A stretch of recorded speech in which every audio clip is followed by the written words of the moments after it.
Já, það stefnir í að, já, þú verður miskusti alveg örugglega ekki áfram í Þýskalandi hjá Metzingen. Veistu hvað tekur við það? Liggur það eitthvað fyrir? Nei, við vitum það ekki alveg ennþá. Það er margt sem að spila inn í núna þar sem við mánuð fjölskylda og þarf mikið að ganga upp. Þannig að við erum bara svona að skoða eitthvað mál. Hvar við endum, vitum við ekki alveg ennþá.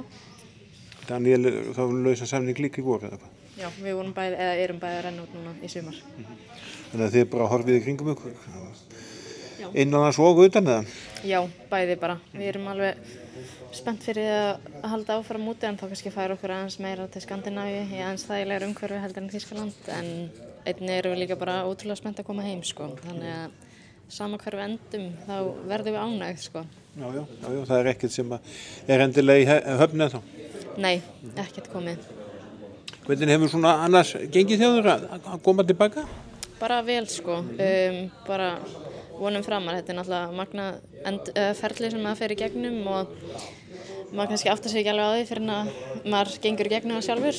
En bara svona síðustu 2 mánuðir er ég alveg búin að finna svona stökk bara líka á hverju æfingu. Þannig að þetta er alltaf gerast. Þannig að þú ert alveg klár í landsleiki eftir mánuð? Já, bara vonandi.